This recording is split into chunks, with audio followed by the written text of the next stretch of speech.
नमस्ते, मैं हूं सुरेश कुमार एकलवे और आप देख रहे हैं बात सच है। पाकिस्तान सरकार ने विवादित चीन पाकिस्तान इकोनॉमिक कॉरिडोर यानी सीपैक अथॉरिटी को भंग करने का फैसला किया है। चीन के निवेश से चल रही यह परियोजना $60 अरब की है। इसे पाकिस्तान का योजना मंत्रालय संचालित करता है। माना जा रहा है कि पाकिस्तान सरकार के इस फैसले से सीपैक परियोजना गंभीर संकट में घिर सकती है। यही नहीं, इसके पीछे अमेरिका के दबाव के क्यास भी लगाए जा रहे हैं। दरअसल सीपैक को लेकर गिलगिट बाल्टिस्तान इलाके में जारी विरोध प्रदर्शनों और भ्रष्टाचार के आरोपों के बाद पाकिस्तान सरकार ने अथॉरिटी को भंग करने का फैसला किया है।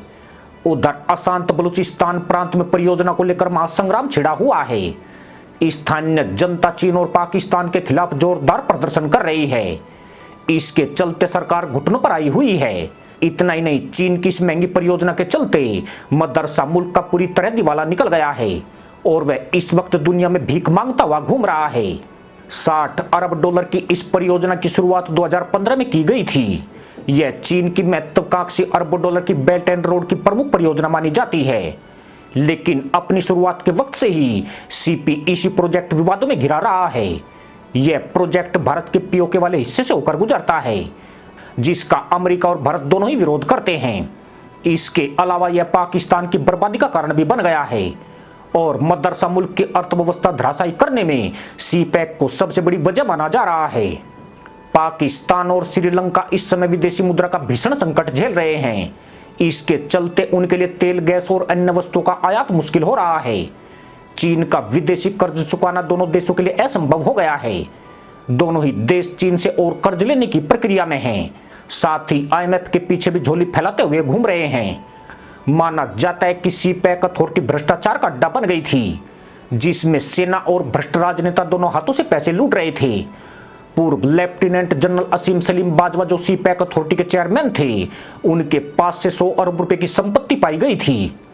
उन्होंने ये पैसा सीपैक से ही बनाया था। पिछले साल इमरान सरकार ने चीन के दबाव के बाद उन्हें पद से हटा दिया था। पाकिस्तान को तभी से डर सता रहा था कि चीन सीपैक अथॉरिटी को अपने अधिकार में ले सकता है। इसलिए शहबाज सरकार ने अथॉरिटी को भंग करके एक तीर से 2 शिकार किए हैं। उन्होंने उसे चीन के कब्जे में जाने से बचा लिया है और सीपैक के निर्माण में भी अड़ंगा डाल दिया है। दरअसल कई संस्थाओं ने ऐसी रिपोर्ट दी है कि चीन परियोजनाओं के नाम पर छोटे देशों को कर्ज के जाल में फंसा रहा है। पाकिस्तान भी इसी वजह के चलते वित्तीय संकट के कगार पर आ गया है।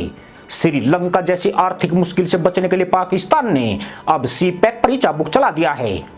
यानी सीपैक अथॉरिटी के भंग होने का मतलब यही है कि जब तक पुनः ऐसी किसी कमेटी का गठन नहीं होता है, सीपैक प्रोजेक्ट के निर्माण की संभावना खत्म हो गई है। खास बात यह कि अब चीन भी पाकिस्तान पर निर्माण में तेजी लाने का दबाव नहीं बना पाएगा। यही नहीं, चीन से सीपैक के लिए जो निवेश आ रहा था वह भी अब धीरे धीरे धीमा हो जाएगा, जिससे पाकिस्तान पर अनावश्यक कर्ज नहीं चढ़ेगा। हालांकि सीपैक अथॉरिटी के भंग करने के फैसले पर चीन की अनुमति भी जरूरी है, इसलिए इस मामले में गेंद चीन के पाले में ही पड़ी हुई है। अगर उसने इसे मानने से इनकार कर दिया तो पाकिस्तान सरकार अपनी अथॉरिटी को भंग नहीं कर पाएगी।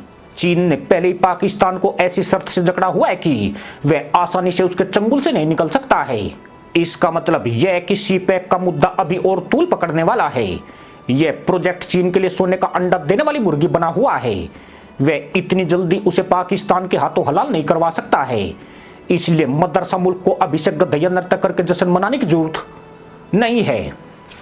इसी के साथ अनुमति दोस्तों, जय जवान, जय किसान, जय हिंद, वंदे मातरम।